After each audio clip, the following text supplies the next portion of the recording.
രോഗമുള്ളിടത്തേക്ക് കൈകൾ വെക്കുക. അഭിഷിക്തൻ പ്രാർത്ഥിക്കാൻ പോകുന്നു. കൃപാസനത്താരെ ജീവനോടെ പ്രത്യക്ഷപ്പെട്ട അമ്മേ, ലോകം മുഴുവനും ഇപ്പോഴും ഓൺലൈനിൽ പ്രാർത്ഥിക്കുന്നവരെ, ഇവിടെ തീർത്ഥാടനത്തിൽ വന്ന് തീർത്ഥാടന ഉടമ്പടിയായി നിന്ന് പ്രാർത്ഥിക്കുന്നവരെ എല്ലാവരെയും പൊൻകരങ്ങളിൽ ഏൽപ്പിക്കുന്നു. അമ്മേ, മരുന്ന് ലേപനമല്ല, അങ്ങയുടെ വചനമാണ് ഞങ്ങളെ സുഖപ്പെടുത്തിയതെന്ന് കർത്താവിൻ്റെ വചനത്തിലുണ്ടെങ്കിൽ അതിനർത്ഥം മരുന്നിനെ സുഖപ്പെടുത്താനാവാത്ത രോഗങ്ങളുണ്ടെന്നാണ്. കർത്താവ് എല്ലാ രോഗങ്ങളെയും സമർപ്പിച്ച് പ്രാർത്ഥിക്കുന്നു. കർത്താവ്, നിന്റെ വിശുദ്ധ പൗരോഹിത്യത്തെ നീ മഹത്വപ്പെടുത്തണമേ. കർത്താവ്, സഭയിലുള്ള സാന്നിധ്യം നീ പ്രകടമാക്കണമേ.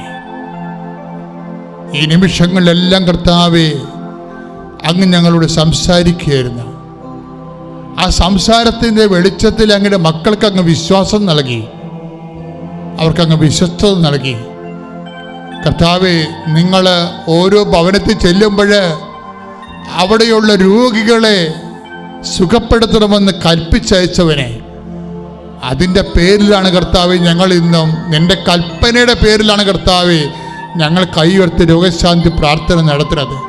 ഞങ്ങൾ പ്രാർത്ഥിക്കുമ്പോഴൊക്കെ കർത്താവെ അബിമേലെക്കുകാരുമുള്ള യുദ്ധത്തിലെ മോസസ് കൈ ഉയർത്തിയപ്പോൾ ജോഷുവയുടെ സൈന്യം വിജയിച്ചതുപോലെ എന്നെല്ലാം നിന്റെ തിരുസന്നിധി ഞങ്ങൾ കൈ ഉയർത്തുന്നുവോ അന്നെല്ലാം ഞങ്ങളെ ബന്ധിച്ചിരിക്കുന്ന രോഗങ്ങൾ, പീഡകൾ, എല്ലാ തരത്തിലുള്ള ദോഷങ്ങൾ, തടസ്സങ്ങൾ യേശു കർത്താവാണെന്ന് പ്രഘോഷിച്ചുകൊണ്ട് പിശാചുകൾ വിട്ടൊഴിഞ്ഞതുപോലെ യേശുവിന്റെ നാമത്തിൽ മാരക രോഗങ്ങൾ മാറിപ്പോകട്ടെ.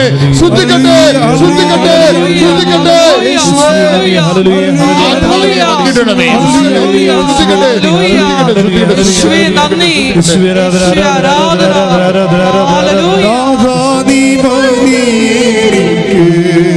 സ്വരത്തിൽ പാടുക. നിൻ കൃപ മതി എനിക്ക്,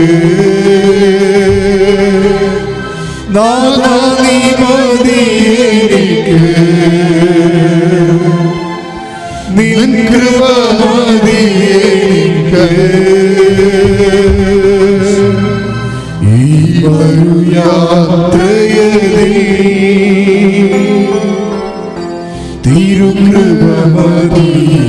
ഈ മരുയാത്രയതിൽ ഒരുമിച്ച് പാടുക. ഈ മരുയാത്രയതിൽ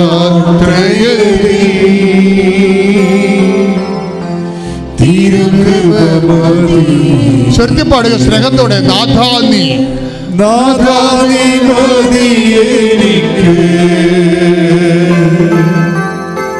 നിൻ കൃപ മതി എനിക്ക്, നാഥാ നീ മതി എനിക്ക്, നിൻ കൃപ മതി എനിക്ക്. ഈ മരുയാത്രയതിൽ നിൻ കൃപ മതി എനിക്ക്. ഈ മരുയാത്രയതിൽ, ഈ മരുയാത്രയതിൽ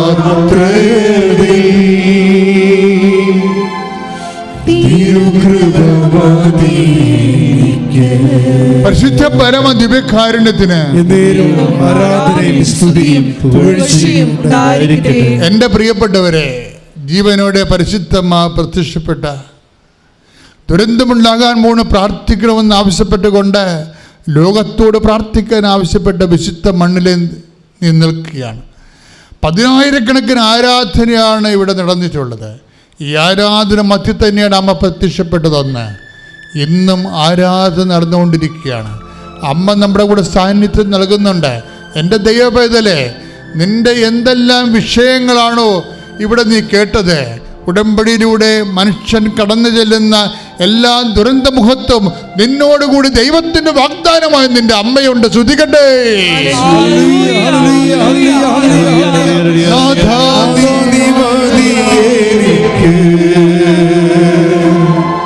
നിൻ കൃപ മതി എനിക്ക്, നാഥാ നീ മതി എനിക്ക്, നിൻ കൃപ മതി എനിക്ക്. Take the word of God.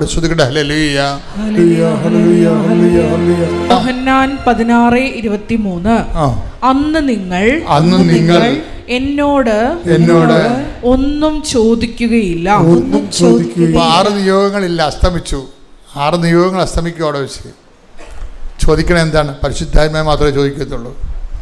അതുകൊണ്ടാണ് അവസാനം വരുമ്പോൾ നിയോഗങ്ങളെല്ലാം അവസാനിച്ചതിന് ശേഷം ഈശോ പരിശുദ്ധാത്മാവിനെ അപ്പോസ്തലന്മാർക്ക് കൊടുക്കണതിൻ്റെ കാര്യം. അവിടെ വെച്ച് വരുമ്പോൾ പരിശുദ്ധാത്മാവ് ഈ വെള്ളം കുടിക്കണം, ഇനിയും ദാഹിക്കും. നിയോഗം തന്നെ പ്രാർത്ഥിച്ചിരുന്ന് അത് നേടി പിന്നെ നിയോഗം വെച്ച് അത് നേടി അത് നിയോഗം വെച്ച് പിന്നെ നേടിയിരിക്കുമ്പോൾ ഈ വെള്ളം കുടിക്കണവന് ഇനിയും ദാഹിക്കും. പിന്നെ നിയോഗങ്ങൾ കൊണ്ട് പൊറുതിമുട്ടി ചാകണ വരെ നിയോഗങ്ങളാവും. എന്താ കാര്യം? ദൈവം അത് ഉദ്ദേശിക്കണില്ല. ഈ വെള്ളം കുടിക്കണം, ഇനിയും ദാഹിക്കും. ഞാൻ തരുന്ന വെള്ളം കുടിക്കുന്നവർക്ക് take the word of God. ശ്രുതിക്കട്ടെ ഹല്ലേലൂയ. യോഹന്നാൻ 4:13-14 തിരുവചനങ്ങൾ. യോഹന്നാൻ 4:13-14. യേശു പറഞ്ഞു, ഈ വെള്ളം കുടിക്കുന്ന ഏവനും വീണ്ടും ദാഹിക്കും. പുതിയൊരു ആവശ്യം, പുതിയ ആവശ്യങ്ങൾ ഉണ്ടായിക്കൊണ്ടേയിരിക്കും. ആക്രാന്തം ഉണ്ടായിക്കൊണ്ടിരിക്കും, അസ്വസ്ഥത ഉണ്ടായിക്കൊണ്ടിരിക്കും. പിന്നെന്താണ്? ഞാൻ തരുന്ന വെള്ളം കുടിക്കുന്നവർക്കൊരിക്കലും ദാഹിക്കത്തില്ല. ഞാൻ തരുന്ന വെള്ളം എന്താണ്? തിരുനാളിൻ്റെ മഹാദിനത്തിൽ അവൻ എഴുന്നേറ്റ് നിന്നും ഉച്ചത്തിൽ പറഞ്ഞു, ആർക്കെങ്കിലും ദാഹിക്കുന്നെങ്കിൽ അവൻ എൻ്റെ അടുത്ത് വരട്ടെ. എന്നെ വിശ്വസിക്കുന്ന അധരത്തിൽ നിന്ന് ഹൃദയത്തിൽ നിന്ന് ജീവജലത്തിൻ്റെ അരുവികൾ ഒഴുകും. ശ്രുതികട ഹല്ലേലൂയ. 7:37 യോഹന്നാൻ. ശ്രുതികട ഹല്ലേലൂയ.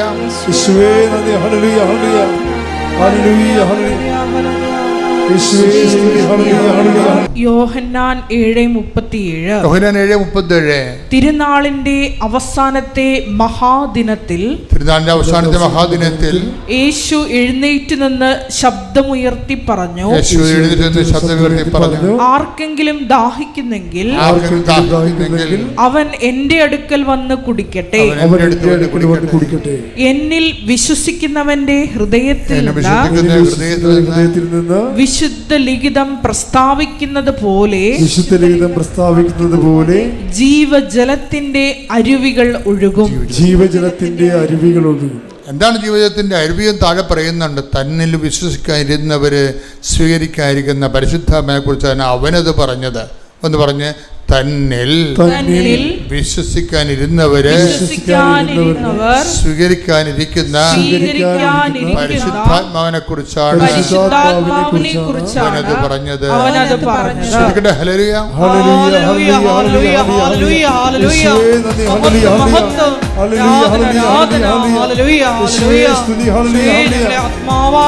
അഭിഷേകം ചെയ്യണമേ. ഹല്ലേലൂയ. ജീവജലത്തിന്റെ അരുവിയായി നിറഞ്ഞു കവിഞ്ഞൊഴുകണമേ. ജീവജലത്തിന്റെ അരുവിയായി നിറഞ്ഞു കവിഞ്ഞൊഴുകണമേ. സ്നേഹാഗ്നിജ്വാലയായി എന്നിൽ കത്തിപ്പടരണമേ. സ്നേഹാഗ്നിജ്വാലയായി എന്നിൽ കത്തിപ്പടരണമേ.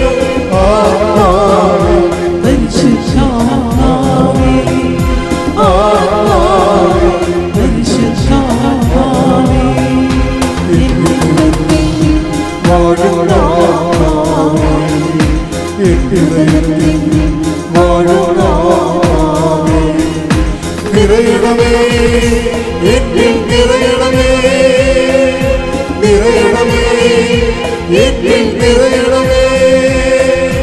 ജീവജലത്തിന്റെ അരുവിയായി നിറഞ്ഞു കവിഞ്ഞൊഴുകണമേ. ജീവജലത്തിന്റെ അരുവിയായി നിറഞ്ഞു കവിഞ്ഞൊഴുകണമേ. സ്നേഹാഗ്നിജ്വാലയായി എന്നിൽ കത്തിപ്പടരണമേ. സ്നേഹാഗ്നിജ്വാലയായി എന്നിൽ കത്തിപ്പടരണമേ. പരിശുദ്ധ പരമദിവ്യകാരുണ്യത്തിന് നേരവും ആരാധനയും സ്തുതിയും പുകഴ്ചയും ഉണ്ടായിരിക്കട്ടെ. ധ്യാനം അതിൻ്റെ വഴിക്ക് പോയിക്കൊണ്ടിരിക്കുകയാണ്. പരിശുദ്ധാത്മാവ് നമുക്ക് ഒരുപാട് നൽകി നമ്മൾ നയിച്ചുകൊണ്ടിരിക്കുകയാണ്. ഈ ധ്യാനം നിങ്ങൾ വീണ്ടും കൂടണം. നിങ്ങൾ ധ്യാനിപ്പിക്കുമ്പോൾ ഞാനും ധ്യാനം കൂടിക്കൊണ്ടിരിക്കുകയാണ്. കർത്താവ് നല്ല ചൈതന്യത്തോടെ ഈ കർത്താവിൻ്റെ അവകാശവും ഓഹരിയുമാകുന്ന ദൈവജനത്തോട് കാരുണ്യം കാണിക്കുന്നതാണ് ധ്യാനത്തിൻ്റെ എല്ലാ വശങ്ങളെയും കുറിച്ച് നമ്മൾ എന്ത് ചെയ്യണമെന്ന് പറഞ്ഞു തരുന്നുകൊണ്ടിരിക്കുന്നത്. പരിശുദ്ധാത്മാവിനെ നിലനിർത്തിക്കൊണ്ടിരുന്നാൽ അതിന് പറ്റുന്നൊരു ജീവിതം ജീവിക്കണമെന്നുള്ളതാണ് ഈ 6:13 എഫേസ്യൻസ് നമ്മൾ കണ്ടത്. എങ്ങനെ പരിശുദ്ധാത്മ ഇപ്പം നടപടി എഫേസസ്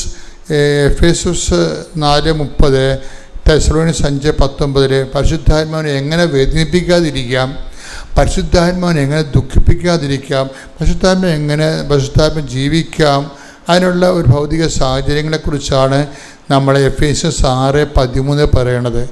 ദൈവത്തിൻ്റെ എല്ലാ ആയുധങ്ങളും ധരിക്കുവിനെന്ന് പറയണത്. ഇതൊക്കെ ഹോംവർക്കുകളാണ്. ഉടമ്പടി എടുത്തവരെ വീട്ടിൽ പോയിട്ട് വീണ്ടും ഈ ധ്യാനം ഒന്നിൽ കൂടണം. പക്ഷെ ദൈവത്തിന് തോന്നണം നിങ്ങൾ ധ്യാനം കൂടുകയാണെന്ന്. അല്ല അച്ഛൻ പറഞ്ഞ് ധ്യാനം കൂടാൻ, അച്ഛൻ പറഞ്ഞ് കൊച്ചി പോകാൻ, ഞാൻ കൊച്ചി പോകുമെന്ന് പറയരുത്. നിങ്ങൾ ദൈവത്തിന് തോന്നണം നിങ്ങൾ ദൈവമേഖലയിലേക്ക് വരുന്നു. ഇപ്പം എന്താ ഈ നമ്മുടെ ഇവനില്ലേ ജെറോമിയുടെ പ്രശ്നം എന്താ? ജെറോമി ഇങ്ങനെ മെറിറ്റിൽ മാത്രം സ്വന്തം കഴിവ്, സ്വന്തം വിദ്യാഭ്യാസം, സ്വന്തം സർട്ടിഫിക്കറ്റ്, സ്വന്തം പ്രൊമോഷൻ, അങ്ങനെ നല്ല പ്രൊഫൈൽ പെട്ടെന്ന് കൊച്ചു കാലം കൊണ്ട് തന്നെ വലിയ പ്രൊഫൈൽ ഉണ്ടാക്കിയ ആളാണ്. അപ്പോൾ അയാൾ അതുകൊണ്ട് അയാൾക്ക് കുടുംബ പ്രാർത്ഥനയും പള്ളിക്ക് പോക്കുമൊക്കെ കുറഞ്ഞ് വന്ന് എന്താ മെറിറ്റിലാണ് അദ്ദേഹം ജീവിക്കണത്. മെറിറ്റിൽ ജീവിച്ചവളുടെ പ്രശ്നം എന്ന് വെച്ച് കഴിഞ്ഞാൽ പ്രൊട്ടക്ഷൻ ഉണ്ടാകത്തില്ല. അതുകൊണ്ടാണ് ദൈവം ഒരു ഓപ്ഷൻ വെച്ചിരിക്കുന്നത്. എന്താണ്? Not by merit but by grace. അതെപ്പോഴും ഓർത്തേക്കണം. മെറിറ്റിൽ മാത്രം നമ്മൾ ആശ്രയിച്ചാൽ നമുക്ക് സംരക്ഷണം പോകും. പക്ഷെ നമ്മൾ ഗ്രേസിലും ആശ്രയിക്കണമെന്നുണ്ടെങ്കിൽ, ഇപ്പോൾ ഇയാൾക്ക് എന്താ സംഭവിച്ചെന്നറിയാമോ? ഇയാൾ മെറിറ്റിൽ മാത്രം ആശ്രയിച്ച് ജെറോമിക്ക് എന്ത് പറ്റി? പെട്ടെന്ന് സോഫ്റ്റ്വെയർ എല്ലാം ചേഞ്ച് ആയി. സോഫ്റ്റ്വെയർ എൻജിനീയറാണ്.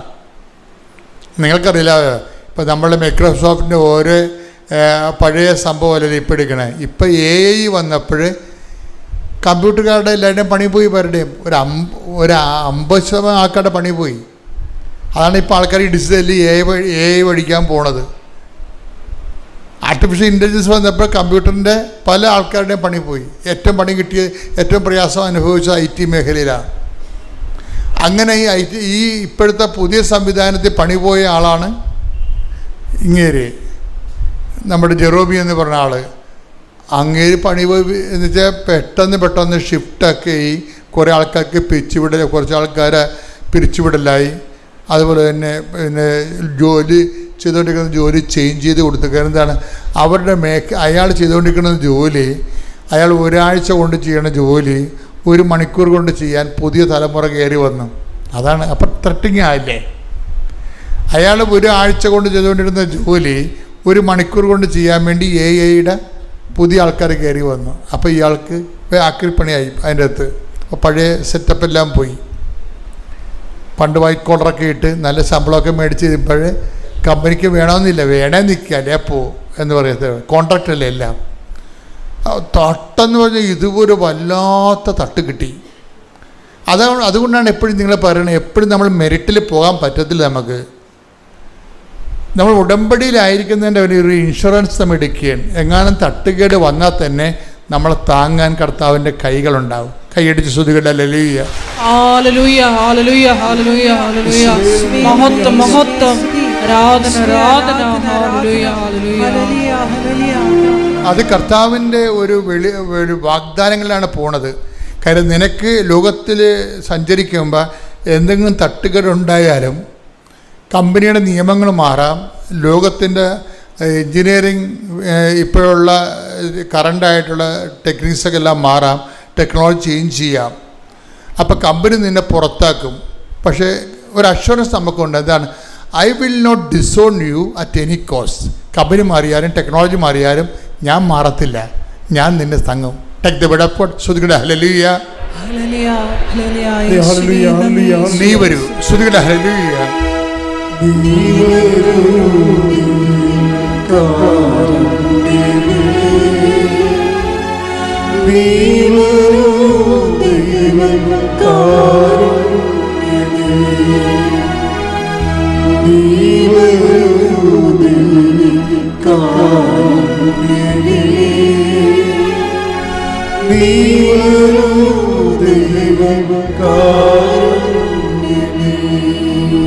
പരിശുദ്ധ പരമദിവ്യകാരുണ്യത്തിന് ആരാധനയും സ്തുതിയും പുകഴ്ചയും ഉണ്ടായിരിക്കട്ടെ. എബ്രായർ 13:5 ഞാൻ നിന്നെ ഒരു വിധത്തിലും അവഗണിക്കുകയോ ഉപേക്ഷിക്കുകയോ ഇല്ല എന്ന് അവിടുന്ന് പറഞ്ഞിട്ടുണ്ടല്ലോ. അത് വാഗ്ദാനമാണ്. അവിടുന്ന് പറഞ്ഞിട്ടുണ്ടല്ലോ, വാഗ്ദാനമാണ്. കമ്പനി നിന്നെ ഉപേക്ഷിക്കാം. ചിലപ്പോൾ നിൻ്റെ വിദ്യാഭ്യാസം അപ്ഡേറ്റ് ചെയ്യുന്നില്ല എന്നുണ്ടെങ്കിൽ നിന്നേക്കാൾ മുകളിൽ വേറെ ആൾക്കാർ വരികയും അവരെ കമ്പനി അക്കോമഡേറ്റ് ചെയ്യുകയും നിന്നെ റിജക്റ്റ് ചെയ്യുകയും ചെയ്യാം. അങ്ങനെ റിജക്ഷൻ വന്നാലും I will not disown you at any cost. എന്ത് കാരണം വന്നാലും ഈ വചനം വായിച്ചാൽ ഇരുന്ന് കരഞ്ഞു പോകും. ഞാൻ എറണാകുളം ജില്ലയിൽ ഗോതുരുത്ത് പ്രദേശത്ത് നിന്ന് വരുന്നു. ഗോതുരുത്ത് സെൻറ്റ് സെബാസ്റ്റ്യൻസ് ചർച്ച് ഇടവകാംഗമാണ്. ഞങ്ങളുടെ നാട്ടിൽ നിന്ന് ധാരാളം ആളുകൾ വർഷങ്ങൾക്ക് മുമ്പേ ഇവിടെ ഈ പരിശുദ്ധ ദൈവമാതാവിൻ്റെ സന്നിധിയിൽ വന്ന് പ്രാർത്ഥിക്കുന്നത് ഞാൻ കണ്ടിട്ടുണ്ട്. അന്നൊന്നും എനിക്കിവിടെ വരാൻ തോന്നിയില്ല. എന്നാൽ ഞാനിവിടെ 2022 ഡിസംബർ 19 വന്ന് ഉടമ്പടി എടുത്തു. അതിൻ്റെ സാഹചര്യം, ഞങ്ങളുടെ മകൻ ഷാരോൺ ബിടെക് ട്രിപ്പിൾ-ഇ 2018 പാസ്സായതാണ്. എല്ലാവരുടെയും പറയുന്നത് പോലെ അവനും അതുപോലെ ഞങ്ങൾക്കും അവനെ വിദേശത്ത് വിട്ട് പഠിപ്പിക്കണമെന്നുള്ള ആഗ്രഹമുണ്ടായി. അതനുസരിച്ച് അവനോട് IELTS എഴുതാൻ പറഞ്ഞു. ഒറ്റ പ്രാവശ്യം മാത്രമേ എഴുതുള്ളൂ, പിന്നെ കൂടുതൽ എഴുതൂല എന്ന് പറഞ്ഞു. അതിൽ അവന് പോകാനുള്ള സ്കോർ ലഭിച്ചില്ല. വീണ്ടും പറഞ്ഞെങ്കിലും അവനത് കൂട്ടാക്കിയില്ല. അപ്പോൾ ഞങ്ങൾ ഒരു പ്രാവശ്യം എന്നിട്ട് കിട്ടിയ സ്കോർ വെച്ച് അവൻ പല യൂണിവേഴ്സിറ്റികളിലും അപ്ലൈ ചെയ്തു. അങ്ങനെ ആസ്ട്രേലിയയിൽ നിന്ന് ഒരു യൂണിവേഴ്സിറ്റിയിൽ അവന് ഓഫറിംഗ് ലെറ്ററൊക്കെ കിട്ടി. അങ്ങനെ IELTS അവൻ ക്ലിയർ ചെയ്യാതെ തന്നെ അത് അപേക്ഷയൊക്കെ അയച്ചതിൻ്റെ പേരിലും അവരുടെ ക്രൈറ്റീരിയ അനുസരിച്ചിട്ടുള്ള കാര്യങ്ങളൊന്നും ഇല്ലാത്തത് കൊണ്ടും വിസ റിജക്റ്റഡായി. ഈ സന്ദർഭത്തിൽ ഞങ്ങൾ ശാരീരികമായും മാനസികമായും ഒരുപാട് തളർന്നു.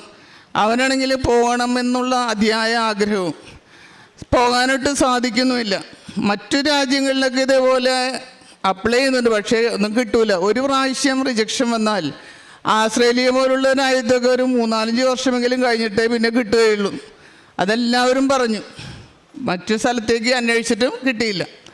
അപ്പോൾ ഞങ്ങൾ വിചാരിച്ച് എന്നാൽ നാട്ടിൽ തന്നെ, ഇവൻ 3ാമത്തെ മകനാണ്. 2 മക്കളും പുറത്ത് തന്നെയാണ്. ഒരാൾ ആസ്ട്രേലിയയിൽ കുടുംബമായി താമസിക്കുന്ന, മറ്റേ ആൾ ദുബായിലാണ്, ഇവൻ ഇളയതാണ്. അപ്പോൾ എന്നാൽ ഒരുത്തൻ നാട്ടിൽ നിൽക്കട്ടെ, ഞങ്ങളുടെ കൂടെ ഉണ്ടാവുമല്ലോ എന്ന് കരുതി നാട്ടിലൊരു ജോലിക്ക് ശ്രമിച്ചു. അങ്ങനെ ജോലി കിട്ടുകയും ചെയ്തു. നല്ലൊരു കമ്പനിയിൽ അവന് ജോലി ലഭിച്ചു. അങ്ങനെ ജൂൺ, ജൂലൈ, ഓഗസ്റ്റ് 3 ഒരു 4 മാസം നല്ല സുഖമായിട്ട്, നല്ല യാതൊരു കുഴപ്പവും കൂടാതെ ആൾ ജോലിക്കൊക്കെ പോയി നല്ല സന്തോഷമൊക്കെ ആയിരുന്നു. പക്ഷേ ഒരു സെപ്റ്റംബർ 19 2022 സെപ്റ്റംബർ 19 കാലത്ത് വീട്ടിൽ നിന്ന് പോയ ആളല്ല തിരിച്ചു വന്നത്. അവൻ്റെ പെരുമാറ്റത്തിലും ഭാവത്തിലൊക്കെ ആകെ വ്യത്യാസം. അവിടെ ആ സ്ഥാപനത്തിലെ വർക്ക് പ്രഷർ നിമിത്തം ഒരു ആകെ ഒന്നും ചെയ്യാൻ പറ്റാത്ത അവസ്ഥ പോലെ. അവൻ തീരെ താല്പര്യമില്ല. ഇനി ഞാനവിടെ ജോലിക്ക് പോകുന്നില്ല എന്ന് പറഞ്ഞു വന്നു. പക്ഷേ ഞങ്ങൾക്ക് നിർബന്ധമായിട്ടും ജോലിക്ക് പോകാൻ പറയാൻ പറ്റാത്ത അവസ്ഥയായി. അങ്ങനെ അവൻ ജോലിക്ക് പോകാതെ നിന്നു. ഈ അവസരത്തിൽ എന്ത് ചെയ്യും, ഒരെത്തും പിടിയില്ലാതെ ആകെ ശാരീരികമായിട്ടും മാനസികമായിട്ടൊക്കെ തളർന്ന അവസ്ഥയിലാണ് ഞങ്ങളിവിടെ വന്ന് ഉടമ്പടി എടുത്തത്. ഉടമ്പടി എടുത്ത് ഇവിടെ ഒന്ന് ചെന്ന് ഇവിടെ മാതാവിൻ്റെ തൈലം, തേൻ, ഉപ്പ്, ഇതൊക്കെ കൊണ്ട് മെഡലൊക്കെ വാങ്ങിയതൊക്കെ കൊണ്ടുപോയി ചെന്ന് ഒരു മെഡൽ അവന് കൊടുക്കുകയും ചെയ്തു. അതിനുശേഷം കാര്യങ്ങളൊക്കെ പെട്ടെന്ന് മാറിയാണ്. ഒരിക്കലും ഇനി ഞാൻ പരീക്ഷ എഴുതുകയില്ല എന്ന് പറഞ്ഞവൻ ഒരു ദിവസം ഒരു സുപ്രഭാതത്തിൽ പറയണേ ഞങ്ങളോട്, ഞാൻ പരീക്ഷ എഴുതാൻ പോകണ്ടെന്ന് പറഞ്ഞു. ഞാൻ ജീവനിതെങ്ങനെ തോന്നിയത് പരീക്ഷ എഴുതാൻ? ആരും പറഞ്ഞില്ല, സ്വന്തം താല്പര്യപ്രകാരം തന്നെ. അപ്പം ഞാനവിടെ നിന്ന് പറഞ്ഞപ്പം അമ്മയോട് പറഞ്ഞു, പരിശുദ്ധ അമ്മയോട് പറഞ്ഞു, അമ്മേ അവന് പോകാനുള്ള സ്കോർ കൊടുക്കണം കേട്ടോ എന്ന് പറഞ്ഞു. ഇവൻ പരീക്ഷ കഴിഞ്ഞ് വന്നിട്ട് പറഞ്ഞ് പരീക്ഷയൊക്കെ ഭയങ്കര ടഫായിരുന്നു, പക്ഷെ റിസൾട്ട് വന്നപ്പോൾ ആസ്ട്രേലിയയിലേക്ക് പോകാനുള്ള സ്കോർ ലഭിച്ചിരിക്കുന്നു. അത് പരിശുദ്ധ അമ്മയുടെ അനന്തകാരുണ്യം, അമ്മ പ്രത്യേകം അനുഗ്രഹിച്ചതുകൊണ്ട് മാത്രമാണ് ആ സ്കോർ ലഭിച്ചത്. ആ സ്കോർ വെച്ച് അവൻ വീണ്ടും അപ്ലൈ ചെയ്തു. പക്ഷെ ഒരിക്കലും കിട്ടൂല. പക്ഷെ ഒരു ഏജൻസി വിളിച്ചിട്ട് ഇവനോട് പറഞ്ഞ് അപ്ലൈ ചെയ്ത് ഞങ്ങൾ ശ്രമിക്കാമെന്ന് പറഞ്ഞു. ഒരിക്കലും കിട്ടൂല എന്ന് എല്ലാവരും പറഞ്ഞു, ശ്രമിക്കാം എന്ന് പറഞ്ഞു. പക്ഷേ ഇവൻ ഇത് സ്വയമാണ് ചെയ്യണതല്ല, ഇതിൻ്റെ പ്രൊസീഡിങ്സ് ഈ കാര്യങ്ങളൊക്കെ എല്ലാം സ്വയം തന്നെ ചെയ്യുന്നത്. അത് കഴിഞ്ഞ് ഒരു ജൂലൈ 27 ഇവന് വിസ ലഭിക്കുകയാണ്. ആസ്ട്രേലിയയിലെ മെൽബൺ RMIT യൂണിവേഴ്സിറ്റിയിൽ നിന്ന് ഇവന് വിസ ലഭിക്കുകയാണ്. ഇവൻ്റെ എല്ലാം സ്വീകരിച്ചവന് വിസ ലഭിച്ചു. 28 കഴിഞ്ഞ് 29 ഇവൻ ആസ്ട്രേലിയയിൽ മെൽബൺ യൂണിവേഴ്സിറ്റിയിൽ പോയി. അവിടെ 2 ക്ലാസ് കഴിഞ്ഞിട്ടുണ്ടായിരുന്നു. പക്ഷേ ഇവൻ വീണ്ടും ചെന്ന് ജോയിൻ ചെയ്ത് അങ്ങനെ അവൻ്റെ MS പഠനം നല്ല ഭംഗിയായി നടക്കുന്നുണ്ട്. ആദ്യമൊക്കെ ഭയങ്കര ബുദ്ധിമുട്ടുകളൊക്കെ പറയും, MS ഭയങ്കര ടഫാണ്. പക്ഷേ എന്തും മാതാവിൻ്റെ പ്രത്യേക അനുഗ്രഹമാണ്. അവൻ തന്നെ പറയണേ എങ്ങനെയാണ് ഇത് എനിക്ക് കിട്ടേണ്ടതെന്ന് പറഞ്ഞുകൂടാന്ന്. ഓരോ പരീക്ഷ കഴിയുമ്പോഴില്ലേ ഇവന് റിസൾട്ട് അറിയുമ്പോൾ പാസ്സായിരിക്കും. അതാണ് അതിൻ്റെ പ്രത്യേകത. അമ്മയോട് പ്രത്യേകം നന്ദി പറയാണ്. ഓരോ സന്ദർഭം അതെല്ലാം എന്തെല്ലാമാണെന്നറിയാം അവിടെ പഠിക്കാനായിട്ട്. പ്രോജക്റ്റ് വർക്ക്, അസൈൻമെൻറ്റ്സ്, ലാബ്, ക്വിസിന് ധാരാളമുണ്ട്. നമ്മളെടുത്ത പോലെ ഇതൊന്നുമല്ല. പക്ഷേ അതെല്ലാം തരണം ചെയ്യാനുള്ള കഴിവ് പരിശുദ്ധ അമ്മ കൊടുത്തു. അങ്ങനെ ഫസ്റ്റ് സെമസ്റ്റർ പാസ്സായി. ഇപ്പോൾ സെക്കൻഡ് സെമസ്റ്റർ, ഇന്നലെ ഒരു പരീക്ഷ ഉണ്ടായിരുന്നു. ഇനി 20 കൂടി ഈ സെക്കൻഡ് സെമസ്റ്റർ കഴിയും. അങ്ങനെ അമ്മയുടെ പ്രത്യേക അനുഗ്രഹം കൊണ്ട് അവൻ MS പഠനം ഭംഗിയായി മുന്നോട്ട് പോകുന്നുണ്ട്. ഇതാണ് എൻ്റെ ഒന്നാമത്തെ സാക്ഷ്യം. രണ്ടാമത്തത് എൻ്റെ ഹസ്ബൻഡ് PR ലോറൻസ്. അദ്ദേഹത്തിന് ഒരു ദിവസം ഒരു തലയുടെ റൈറ്റ് സൈഡ്, നെറ്റിയുടെ റൈറ്റ് സൈഡിൽ ഒരു ഭാഗത്ത് ശക്തിയായിട്ടുള്ള ഭയങ്കര തലവേദന, തല പൊത്തിപ്പിടിക്കുന്നു. അങ്ങനെ ഭയങ്കര ഛർദി. ആശുപത്രിയിലൊക്കെ കൊണ്ടുപോയി. അവർക്കും ഒന്നും മനസ്സിലാക്കാൻ സാധിച്ചില്ല. അങ്ങനെ ആസ്ട്രേലിയയിലേക്ക് വിട്ട് അവിടെ ചെന്ന് CT സ്കാനിങ് ഒക്കെ നടത്തി. അവിടെ ചെന്നപ്പോഴും CT ഒക്കെ എടുത്തിട്ട് യാതൊരു കുഴപ്പമില്ല, നോ പ്രോബ്ലം എന്ന് പറഞ്ഞാൽ വീട്ടിലേക്ക് വിട്ടു. പക്ഷേ വീണ്ടും ഛർദിയും ഇതൊക്കെ ആരംഭിച്ച്. ഈ സന്ദർഭത്തിൽ ഞാൻ പരിശുദ്ധ അമ്മയുടെ ഉടമ്പടി തൈലമെടുത്ത് നെറ്റിയിൽ പുരട്ടി കുരിശ് വരച്ച് പുരട്ടി വിശ്വാസ പ്രമാണം ചൊല്ലി പ്രാർത്ഥിച്ച്. അതിനുശേഷം അദ്ദേഹത്തിന് തലവേദനയോ ഛർദിയോ ഒന്നും ഉണ്ടായില്ല, ആൾ സുഖമായി. മൂന്നാമത്തെ സാക്ഷി എന്ന് പറയുന്നത് ഞങ്ങളുടെ മകൻ കുടുംബവും ആസ്ട്രേലിയയിലെ ബ്രിസ്ബനിലാണ്. അവിടെ മകൾക്ക് അവിടുത്തെ സർക്കാർ ഹോസ്പിറ്റലിൽ ജോലി ലഭിച്ചിട്ടുണ്ടായിരുന്നില്ല. മകനവിടെ ജോലിയുണ്ട്, മകൾക്ക് കിട്ടിയിട്ടുണ്ടായില്ല. അപ്പം ഞങ്ങൾ 3-4 മാസം അവിടെ ആയിരുന്നു. അപ്പം ഞാൻ ചോദിച്ചു, ഇത് വളരെ ദൂരെയുള്ളൊരു സ്ഥലത്താണ് പോയി ജോലി ചെയ്യണത്, നൈറ്റിനൊക്കെ പോകുമ്പോൾ ഭയങ്കര ബുദ്ധിമുട്ടാണ്. ഞാൻ ചോദിച്ചാൽ എന്താണ് മോൾക്ക് ജോലി കിട്ടാതെ ഇവിടെ കിട്ടാത്തതിൻ്റെ കാരണം? അപ്പോൾ അതിന് വേണ്ടത്ര സ്പെഷ്യലൈസ് ചെയ്തിട്ടില്ല, പിന്നെ ഇങ്ങനെ കിട്ടണില്ല, 1.5 വർഷത്തോളമായി അപ്ലൈ ചെയ്തിട്ട് കിട്ടിയിട്ടില്ല എന്നാണ്.